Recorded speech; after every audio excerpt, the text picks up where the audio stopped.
Welcome to the How Soccer Explains Leadership podcast, where we explore leadership principles through the lens of the beautiful game. Welcome back to How Soccer Explains Leadership. Thanks again for being a part of this show. As we talked about in the Season 6 post-match show, Paul and I are taking a little break this summer to get some really cool ideas brewed up for the next season and for the next year. And so this summer, we thought we'd share with you some lost episodes from the Coaching Character podcast that we actually released a few of those episodes early on in How Soccer Explains Leadership. So we thought this summer, take some of those episodes that, because the Coaching Character podcast actually never really got off the ground for one reason or another, there were several reasons we don't need to get into today, but we wanted to share that content with you because there were some really good interviews. And the one we have for you today is with Coach Sauers. He coaches American football in Tracy, California, and he's doing some really cool stuff. He has some amazing things to say that I have no doubt will help you in your coaching, in your parenting, and other areas of your life. So without more from me right now, we're going to share this Coaching Character podcast episode with you today.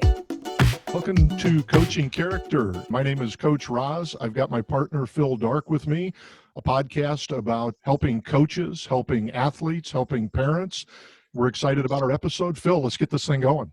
Yeah, I'm excited. I'm excited today. This is, again, a friend of yours that you've known for a long time, has been part of the Playmakers community for a long time, Coach Sauers. Coach, welcome.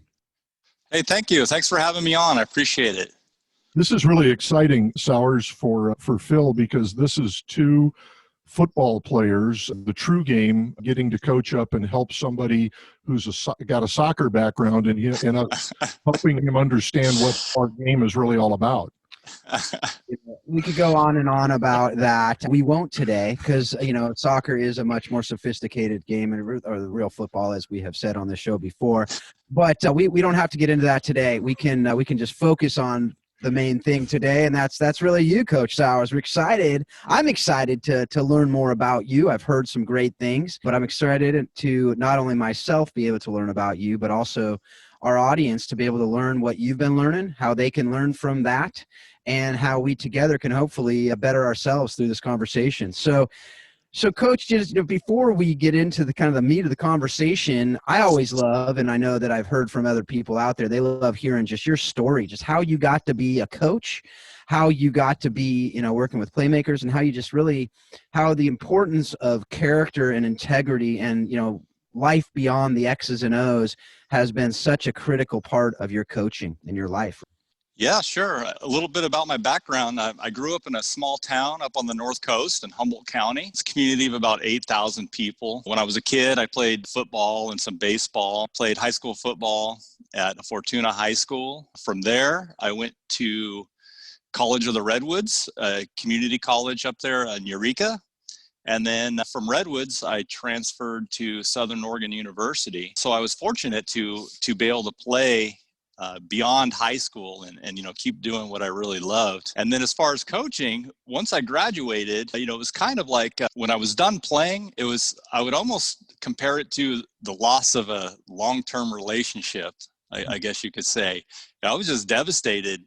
I cried when I was done playing, knowing that I would never have the chance to play again. And from there, I had an opportunity to start coaching youth football. I had some buddies that were coaching a team in Redding, California, and it was 7th and 8th graders.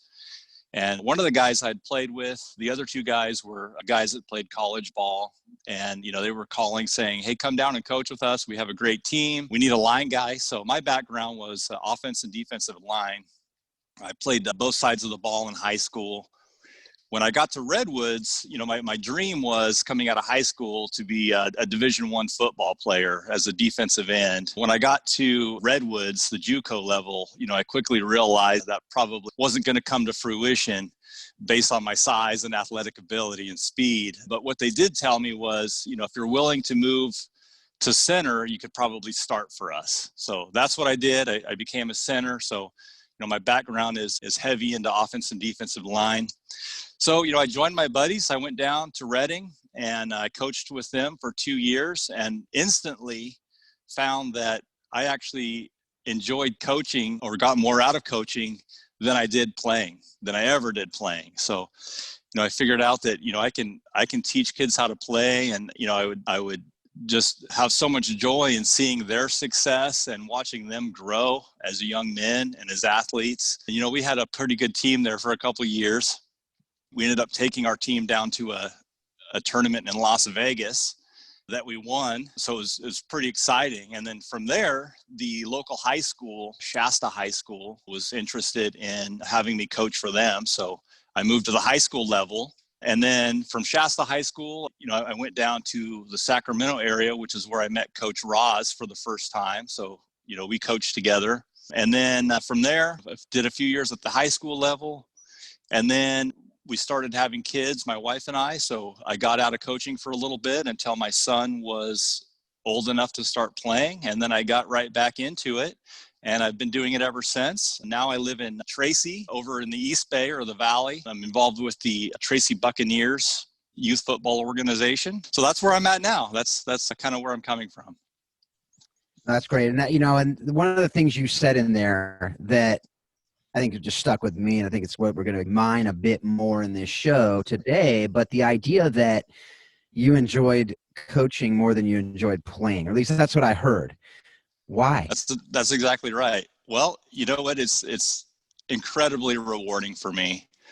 So I can I have a group of 35 kids, and I have a chance to go out and heavily influence them for at least a few hours a week. I've got a chance to teach them the fundamentals of the game, how the game is meant to be played. And just as important as I have an opportunity to teach them character, what it means to work hard, what it means to someday, be a man and take care of your family, take care of your business and school. That's something I actually learned from Coach Roz. I got to tell you, my first couple of years before I met Roz, I was coming with the attitude of, I know the fundamentals of the game.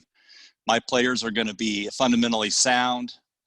They're going to be tougher than the other team. We're going to win through fundamentals and playing hard-nosed football. Well, I met Roz, and, this was nearly 20 years ago. So he said something to me that, no one had ever said to me is, he said, "Hey, Coach, understand that someday these young men they're going to be fathers, they're going to be husbands, they're going to be employees, they're going to be employers, they're going to be a member of our community.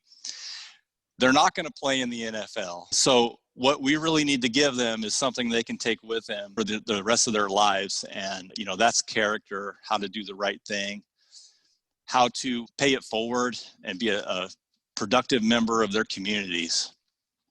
So absolutely, I really give that equal focus in my practice and trying to develop my guys as, quality young men.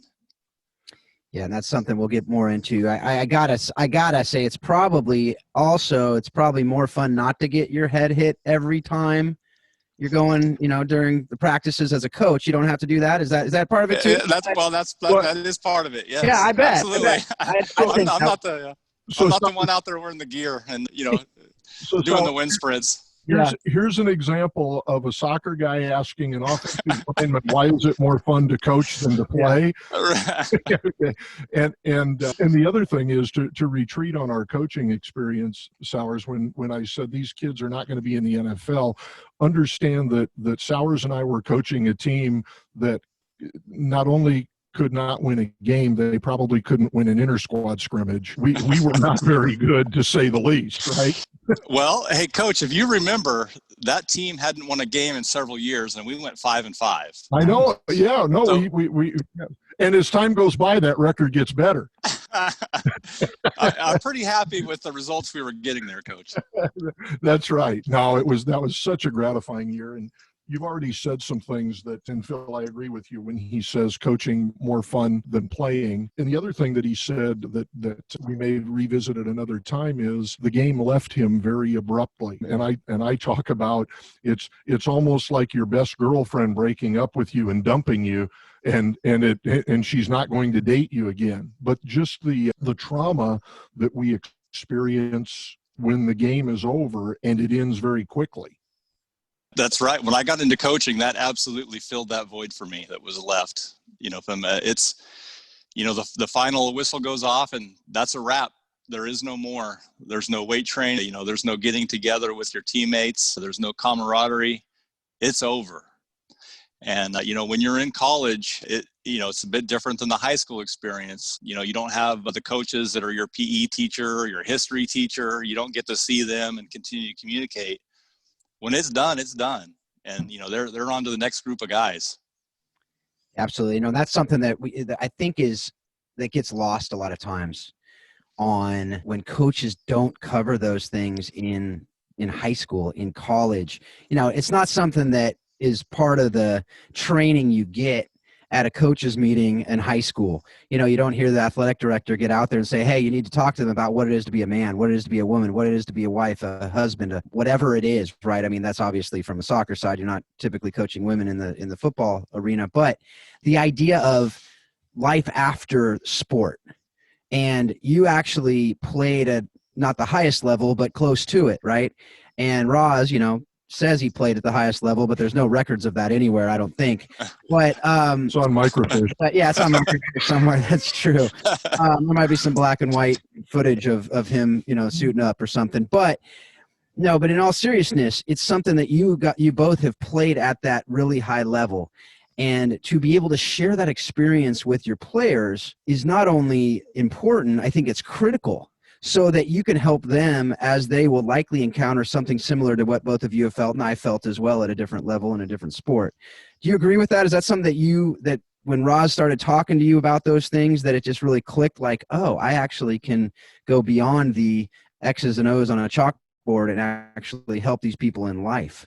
Absolutely, it did. And, like I said, up until the point that, I met Roz and he said that to me, I still remember 20 years later, exactly what he said. It has stuck with me. There are a few things from my football career playing and coaching that people have told me that I remember.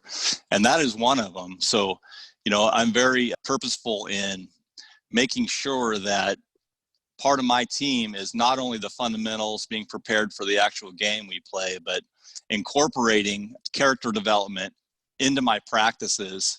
And everybody that coaches with me, all the assistants that I have around me, know that that's just as important. In fact, at the beginning of the year, I put out expectations of coaches, players, and parents. And one of them is that for coaches, understand that character is every bit as important as fundamentals of the game. So let me dig into that just a little bit, Sauers. You put 100 coaches in the room before the season starts, and every one of them will tell us that character is important. And oftentimes that lasts right up to kickoff. So begin to talk with us. So there's character in theory, and then there's character in practical application. And one of the reasons that I wanted to talk with you is you are an early adapter and you are an innovator of what character looks like in your daily and weekly plan. Talk about that, if you will. Sure. Well, for me, incorporating character, again, it starts before we even start the season, is that the coaches know that it's going to be important. They know what the standards are going to be. The boys, I sit them down, and before we even begin, I go over these expectations. Some of the character things, I talk to them about is that, we treat each other with family. And it depends on your age group, right? So you really have to take a look at the group that you're coaching and see what fits and what's appropriate. But, we talk about, we're a family here. We're more than just individuals. We talk about what the expectations are on the field. That's being to practice on time, being prepared, having the proper attire, having your water. We talk about what it means to build one another up, never tear each other down. We talk about that everything we do is with intent, and the intent is to come together and build a culture of a team. And with that will come success. It might not be on the scoreboard every single game, but we are always trying to make progress. We're always trying to grow. We're always trying to be a better teammate. Some of it is, I'll pick out kids. It could be, kids that might have some troubles, that give us a hard time, that kind of go off the rails. And, I'll develop an individual plan for them that's a leadership plan. I'll give them specifics, because it is real easy to say, yeah, character is important, but what does that actually mean? And it's actually really difficult to find what does that actually mean. If you go on the internet and look up how to teach leadership, it's still going to give a very broad strokes of what a leader is, right? So for the group of kids I have, they're 13 years old. I have to give specifics. So that could be, hey, I want you to look for an opportunity to pick up one of your teammates, right? If they have a bad rep. I want you to look for opportunities to encourage somebody. And I want you to do that 3 times today. So that's what that might look like. Or I want you to get here 10 minutes early tomorrow so that you can help coaches set up. So it's very, very specific. And I think that's important for the younger kids is, be as specific as possible. So if you were to say to them, hey, I want you to try and be a leader, that doesn't mean anything to them. You've got to be very specific. That's like tackle better. Yeah, exactly. That's like, when a kid's, swinging and missing a baseball 30 times in a row, coach says, keep your eye on the ball, right? Yeah. And then they go another 30 reps, missing the ball. So Phil, here's I'm sorry. I'm stopping you just because there's a nugget here. Sure. And what you said was, I heard you say an individual leadership plan for maybe a kid that is difficult to get along with. Now, to me, that's a nugget that we can apply to any sport that we've got, right? Every one of us has got a kid that's got more talent, et cetera, et cetera. But an individual leadership plan, that takes it from theory to application, and that's a coach going the extra mile for a kid. That, to me, that's just life breathing. Absolutely. I mean, I think it's not just sports, but family, organizations, any place where you have people. You're going to have different levels of skill. You're going to have different levels of attitude. You're going to have different levels of ego. You're going to have different personalities. You're going to have all kinds of different stuff. But I will say another nugget there that was implicit in what you were saying was, as you're talking with these players and say, hey, I want you to encourage 3 players. I want you to, come early. I want you to be an example. It needs to start with you as the coach, right? It has to start with you as a coach. Yes. So you need to be healthy yourself, right? And I think this is what we've talked about with our in other episodes as well, is just the idea of coaches. You need to not only know yourself, you need to know, you need to be healthy yourself too. If you're saying come show up 10 minutes early, you better not be showing up 10 minutes late. You better be there 10 minutes early with, being ready to practice, right?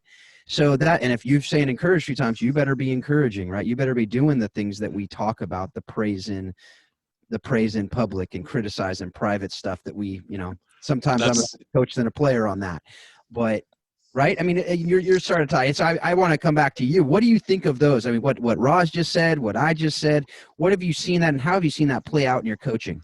So, that's absolutely correct. You have to model these behaviors for them.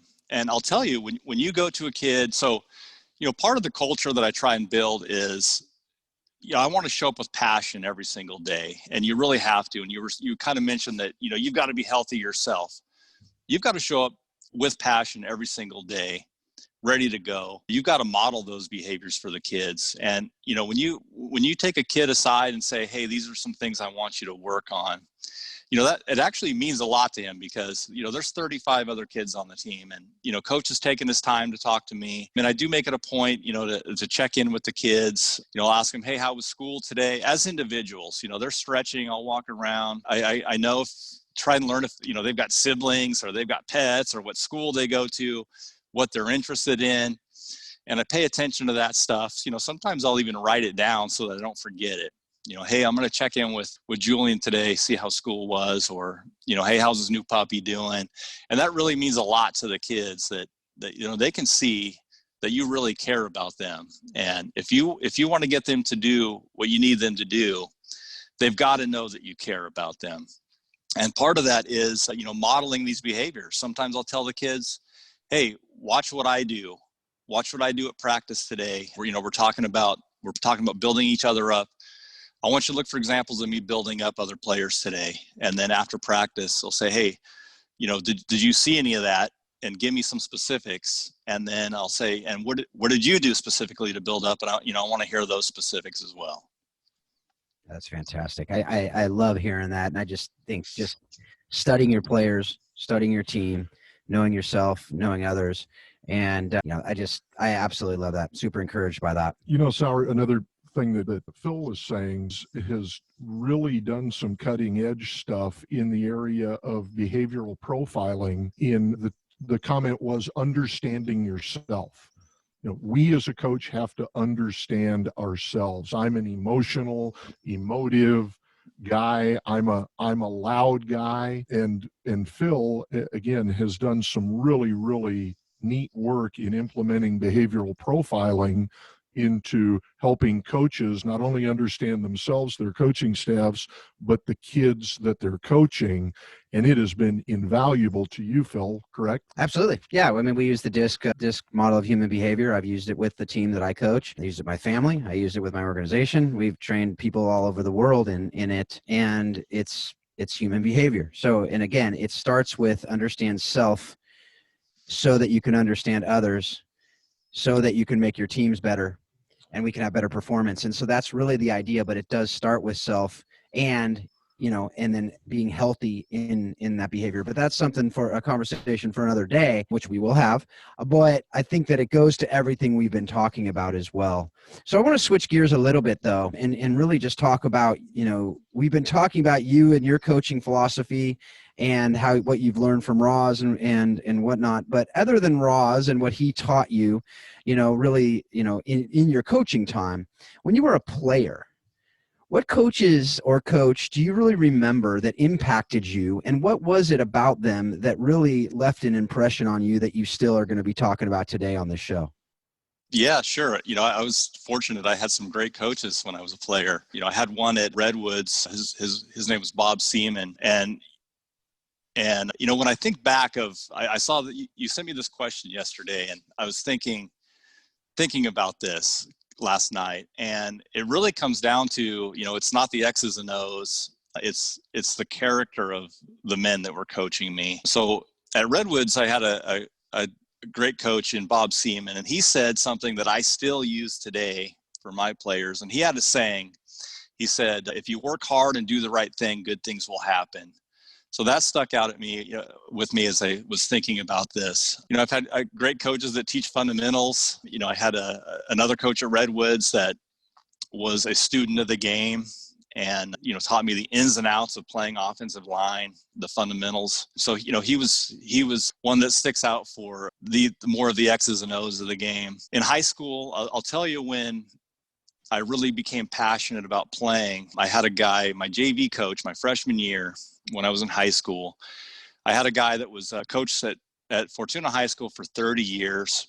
He was an old school, hard-nosed coach. He was the type of guy that, he wouldn't tell you great job. He was more of the guy that yell at you and let you know that, if you made a mistake, he would let you know. And everyone within a 1 mile radius would know as well. But anyway, so when I really developed a passion was it kind of came out of an unorthodox way. After my freshman year, Coach Kelly had a couple of older boys. One of them just finished his junior year.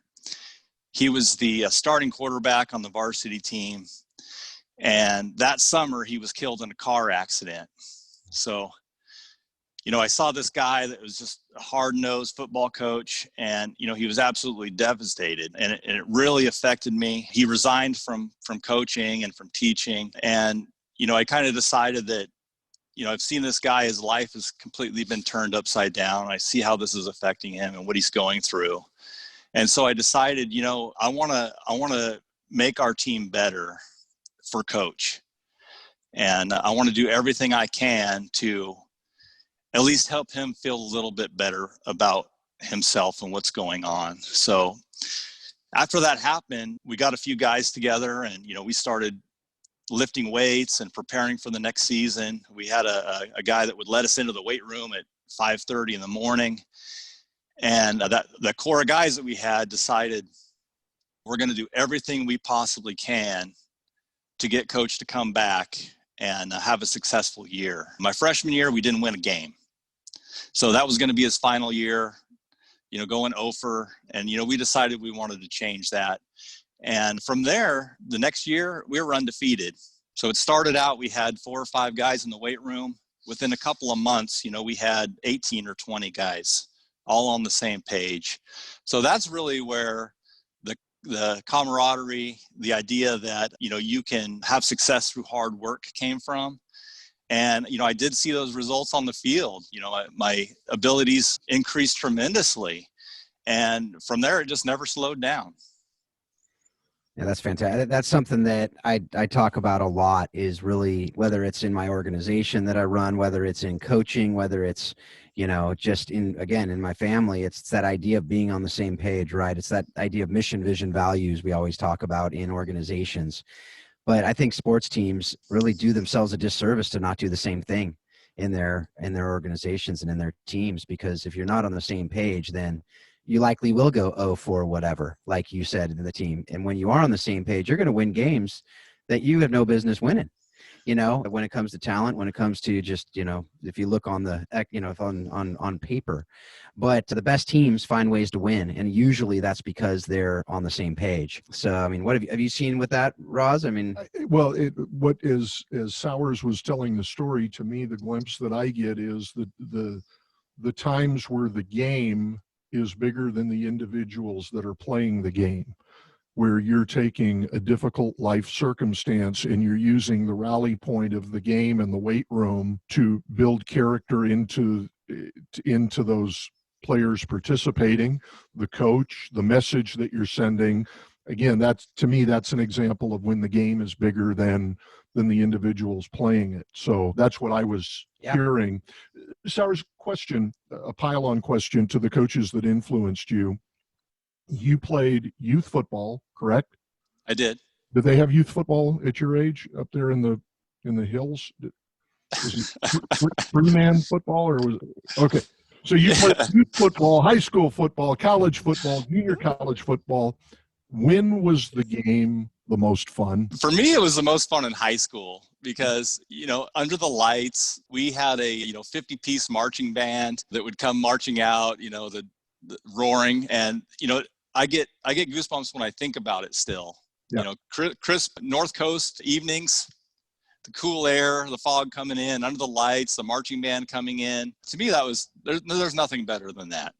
Yeah, it was interesting. We interviewed Harrison Phillips an episode or 2 ago, who's playing with the Buffalo Bills, and he was saying it was most fun when I played youth football and we didn't win a game. And to share your experience, and I'm going to age myself, I still can smell wet cut grass and chalk. They used to actually chalk fields before them, right? But I still can smell the grass. I can smell a game. I just can. I'm sure. Absolutely.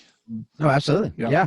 I mean, a little known fact, I played football too. I think we've talked about this, right? Where both years I played, I scored touchdowns. So I'm just throwing it out there. Being a kicker does not exactly invite you into the fraternity. I will say, as I've told you, backup running back. So, that's big time. So all that to say, I think it is odd that we, all of our guests seems to have not won in high school. It's kind of weird. Yeah. We got to get some guests who won in high school. Did anybody win? So apparently every team was 0-10 or whatever. So we got to get more Folsom high school grads here, and then we won't have that same problem for sure. But yeah, so I think that the idea of understanding all of these principles that we've been talking about are critical to healthy teams, right? So healthy coaches, healthy players, healthy teams, as you talked about, the most fun. I think it's important for high school coaches to remember that usually people have really fond memories of high school, and I think that's for all those reasons you said and more. I think it's also playing for your high school. There's something about that is critical. But then there's the other side of it, right? There are, in youth sports, whether high school, youth sports, whether it's clubs in soccer, whether it's the programs that are, these high schools have their youth sports programs. And there's the negative side of it too. There's challenges, there's corruption. What have you seen there? And, what do you think we need to be doing to changing that, I guess, the negative culture of the youth sports that we have going on in our country? Sure. There is plenty of negative that we could point at. I've heard about just in the leagues that my son and I have been involved with, you hear about embezzlement, that, the treasurer's stealing money out of the pot, of a nonprofit organization. You've got coaches that are, win at all costs. They'll go recruit the best players in town to be on their team. And that's what matters most. So you got parents that's what matters most, right? The wins and losses, getting the trophy at the end of the year, by all means necessary. We've had a team in our league last year that was kicked out of the league because they were playing high school kids on their 8th grade team. Their kids were playing both high school and youth football. So I've seen plenty of it. Even my son's involved with travel baseball. And that's actually where I'm at right now, is the indoor facility that he trains at. And I'm teaching weight training to baseball kids right now. They're a nonprofit. And, we go play tournaments. Last year, we're at a tournament, and I hear last year he was a 12U player. I hear there's an 8U team that got caught with the 10-year-olds. Right? Because they want to win that trophy at the end of the weekend. And, I look at that and I go, why is this going on? Well, part of it is the sense of immediate gratification, right? Like just winning, being on a winning team and winning that trophy is the most important thing, to me. And it's the parents, right? It's not the kids. In the baseball world, some of these clubs, travel clubs, are charging $5,000 a year. They've got big facilities, and, they've got to show results. If you're a parent paying $5,000 a year, you want to get the trophy on Sunday, right? So they've got to show results. It's almost like they're desperate enough to cheat to get those results. So what do we do about it? Well, that's a tough one. I think you've got to come into it for the right reasons, as a coach and as a parent. As a coach, you've got to have a passion for what you're doing. You've got to understand that it goes beyond the fundamentals of the game, and it goes well beyond the results of one weekend or one game. You've got to pick the right circle, and you got to keep your circle tight. So you've got to have the right people involved. I'm very fortunate right now at the Tracy Buccaneers is run by a tremendous family that are in it for the right reasons. And, they've got people on board that are in it for the right reasons. But that takes time sometimes, right? So sometimes people will come along that aren't a good fit. And you basically have to build a strong culture. The way I look at it is, you build this circle, or this wall around this circle of good people that are in it for the right reasons. And there's going to be people on the outside picking away at that. But you've got to not let those people in. And when they do come in, you got to get them out, or, tell them this probably isn't a good fit for you. It's also, goes down to your coaching staff. Make sure you've got the right guys on board, and make sure you're all on the same page. Make sure that they understand your expectations and they have your back. What I have always thought is that, I don't necessarily want the guy that played in the NFL at the highest level just for his name. I want the guy, I don't care if you've never played, if you've never coached, if you've got the right attitude, you can learn what you need to learn to be a great coach. You're exactly right. If you start with, just give me the foundation of a coach that cares and loves kids and is willing to learn.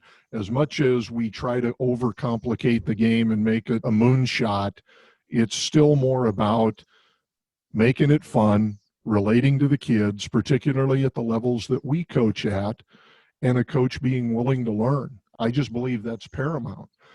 So if I can, Sauers, that leads us into, you are a coach now with several years of experience. But if you can rewind the clock to your brand spanking new, and there's new coaches coming in on a regular basis. Phil and I were in a conversation about, most coaches at the youth level get involved not because of their coaching experience. They get involved because they have a child playing the game. So they kind of back into this. So the question in here is, if you had this to do over again, what would you want to know? How could we give a new coach a head start in this adventure into coaching?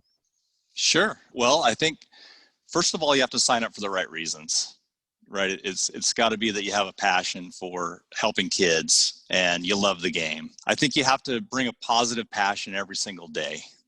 And, sometimes that means a lot of hours throughout the week in preparing. Work on relationships every single day that you're out there, with the kids, with the parents, with the other coach. You have to understand the athletes. You have to understand the game. And most important, you have to be able to teach both of those things, right? So that's key. And, part of this is that you can't be too hard on yourself when you make mistakes. It's a learning process. It takes time. I learn things every single day that I can do better, that I can implement. When I do make mistakes, I let it go. I learn from it. I move on. So I think also picking your assistant coaches, you want to pick men with character or people with character. Like I said, it doesn't matter to me if they played at a very high level. I want guys with character, right? You can learn. We have resources around us now. YouTube.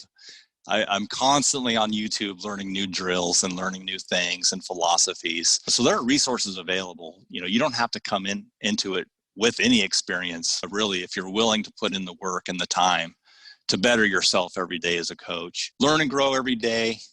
Use other coaches as resources. Reach out. Develop a network. So you want to also state the expectations of players up front. One thing I've learned, the players, coaches, and parents. So that's one thing that, I've implemented the last few years that I learned is, you're going to come across parents that are upset or angry. My kid's not a lineman, he's a running back kind of thing. So I don't like what you're doing. I don't like the drills you're running. I want to see more results. So if you put those expectations in writing up front and cover it with everybody, you have something to point back to and say, hey, we went over this at the beginning of the year. You said you understood this, right? Just turn your child over to us and let us do our job. That's so good. Also, be as prepared as time will allow. So that means that, for football, I put about 20 hours in a week preparing for the next game. So, that involves practice time, that involves practice planning, that involves watching film, watching the last game. What do we need to work on this week? Watching the team that we're going to be playing. How can we best be prepared for them? But, it's as time will allow. So, I've got a full-time job too. If I could, I would spend all day, every day, the weekday preparing for those games. But, I've got other things going on. So one of the things that I've learned from you, Sauers, is you said something, and that's preparation. How many coaches have we stepped out on the field with that come wheeling in 5 minutes before practice starts or 5 minutes after practice starts with no practice plan, and they're winging it? It doesn't make any difference what the sport is. And I know enough about you to know you are a preparer and an organizer. And absolutely, and I believe that that's critical to what we're doing. It is absolutely critical. So you want to come to practice with a written plan in hand. So mine, I have every single minute accounted for, even, down to the 2-minute water break. So every minute is accounted for. We know what we're doing. My team can bounce from drill to drill. The coaches know before we go to practice what the plan is for that day.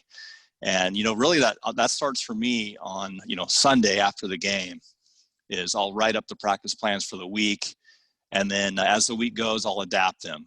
Hey, we need to, we need to actually spend some more time in offensive groups because we're not quite where we need to be yet. So yeah, absolutely have a plan.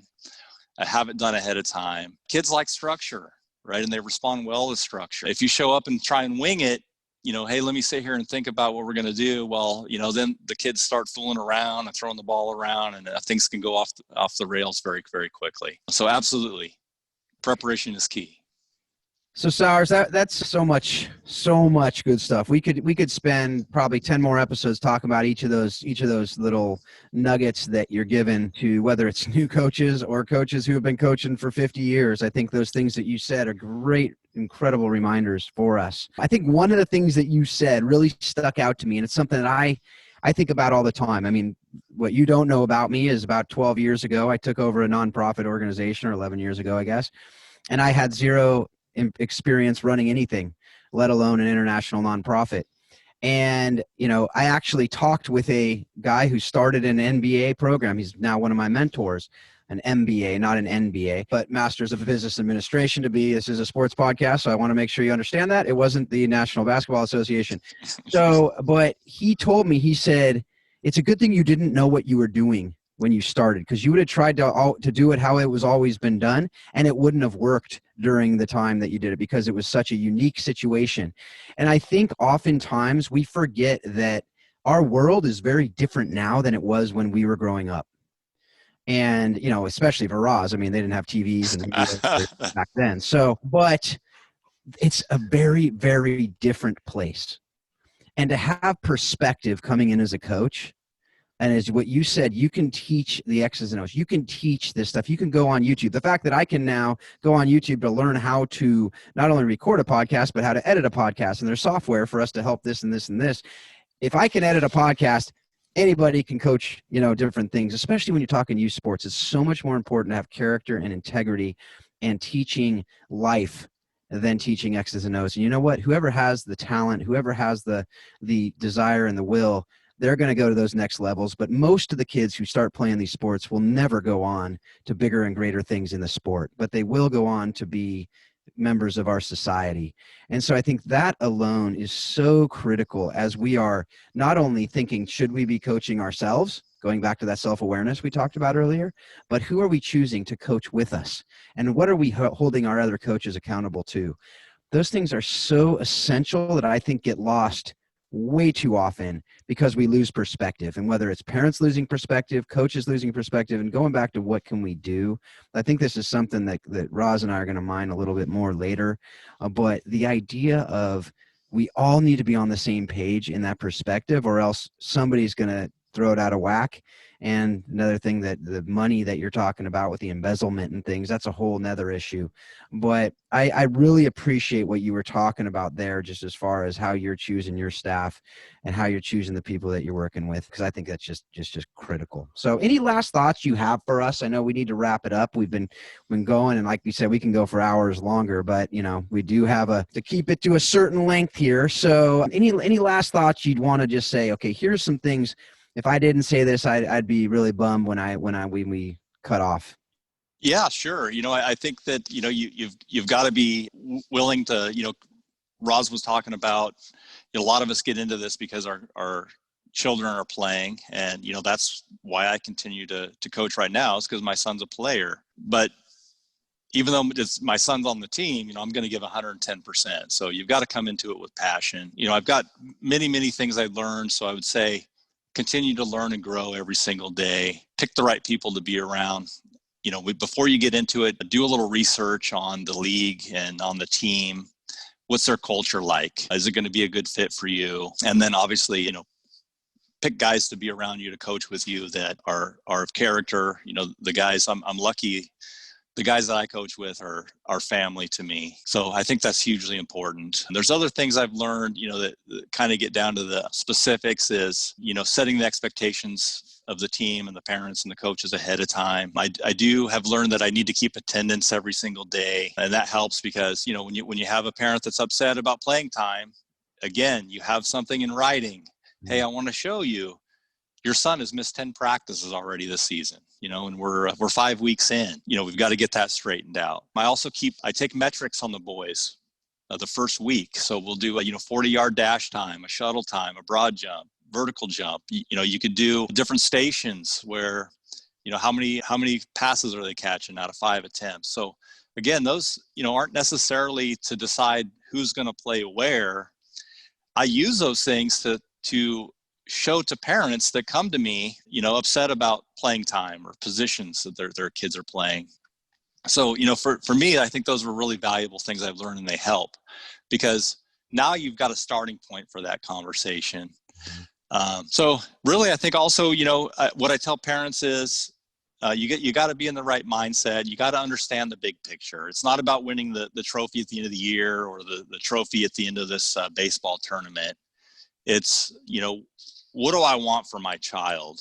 Well, I want them to be a better person, right? I want them to learn the value of hard work. I want them to compete for the best college and the best jobs. So keeping a perspective of what's really important and why you're doing it, and understand. You can look up statistics. For NFL, I think the odds of getting into the NFL for a high school player is something like 1 in a million.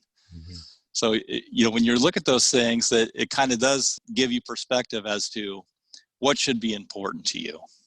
Yep. So, Roz, before we sign off, what do you got to say? My gosh, what I have to say is why we are going down this podcast road.